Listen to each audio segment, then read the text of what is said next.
17 years ago, 60 Minutes first examined the so-called French paradox, which suggested that the French, despite a high-fat diet and high consumption of wine, had a remarkably low incidence of heart disease compared with Americans. Most researchers agreed that there was something in the wine that offered protection. And a few years later, even the highly cautious federal dietary guidelines say that moderate consumption of red wine can be beneficial. Now, scientists across the country have identified a substance in red wine called resveratrol that they believe might do more than just protect the heart, but could, in very high concentrations, significantly extend life by preventing a number of age-related illnesses. If they're right, we all may soon be taking a pill that could give us an extra decade or two of healthy old age. If the promise holds true, I think this has the chance to change healthcare.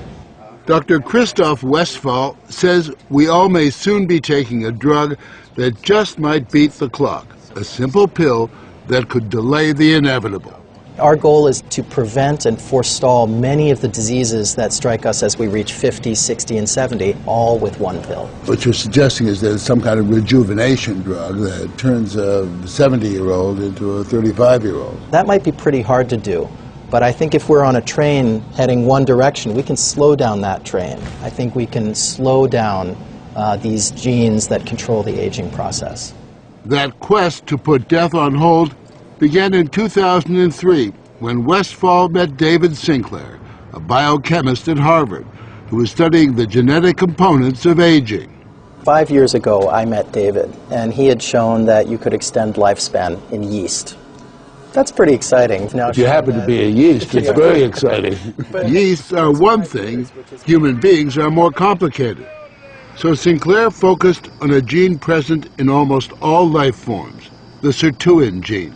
It's normally inactive, but when it is active, Sinclair believes it triggers a survival mechanism that extends life. Convinced that something in nature could activate that gene, Sinclair randomly tested thousands of compounds. And bingo, he got a hit, resveratrol. When I Googled this resveratrol, I was shocked to find that red wine was the top hit. Red wine is brimming with resveratrol. It's found in high concentration in the skin of the grape and seems to play a role in protecting it from invading bacteria and fungi.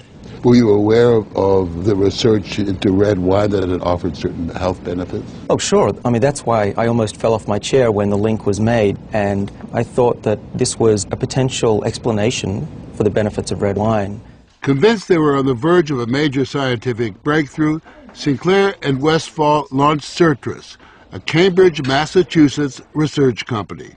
They, along with a handful of other cutting-edge biotech companies, are developing resveratrol-based drugs that they believe zero in on the longevity gene.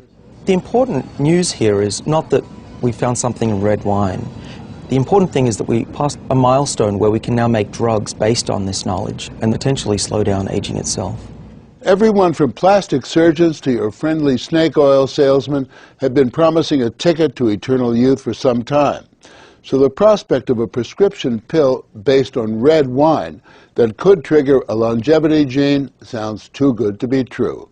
And yet, scientists have actually known for years of one surefire way of doing that. Stay hungry. We have a pill that can mimic many of the effects of calorie restriction or exercise. So one can be very healthy and obese at the same time. Our goal is healthy individuals, ideally via lifestyle, and if that doesn't work, we believe that we'll have a pill that can mimic that. A pill that in effect diets for you. A pill that turns on the survival gene.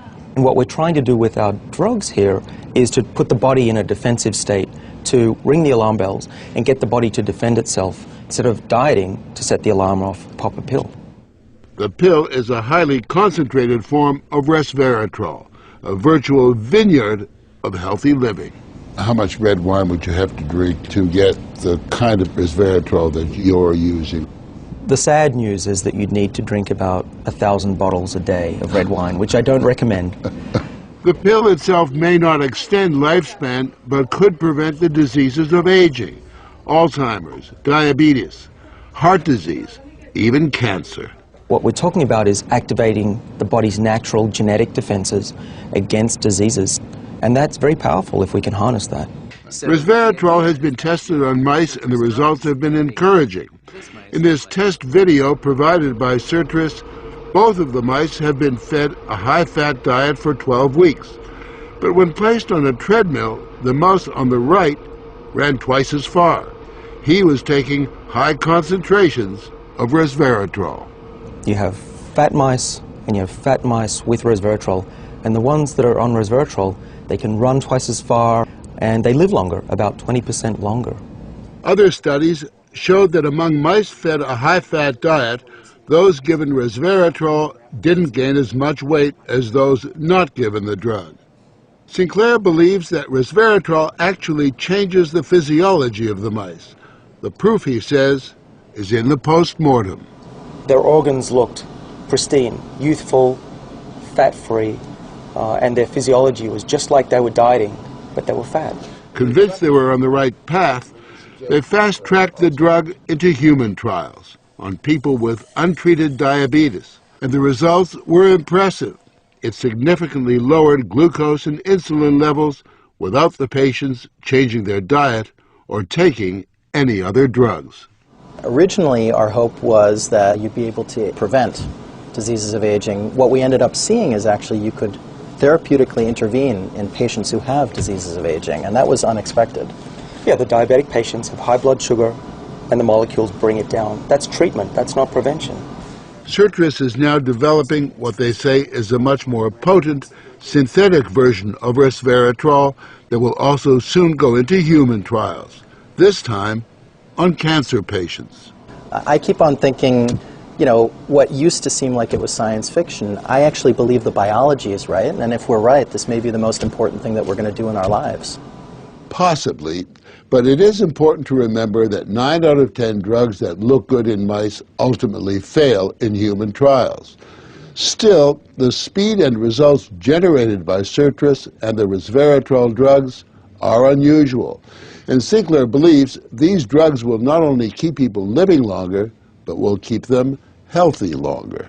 What we're talking about is potentially making a 90-year-old as healthy as a 60-year-old. A 90-year-old can play tennis and see their great-grandkids graduate from college. People will live active, healthy lives and then die quietly in their sleep, and that's really the aim here with these medicines. Are we on the edge of maintaining active lives into our hundreds, for example? Well, we've certainly passed a corner in terms of the science, and someone's going to achieve it, and if it's not us, it's going to be someone else. But the question that most of us want answered is, when do we get this pill? I would say 5 years, to be conservative, that this will happen within our lifetimes. I'm fairly certain about that. One measure of the potential of this research, Dr. Sinclair and Dr. Westfall's little startup company was recently bought by the pharmaceutical giant GlaxoSmithKline for almost $750 million.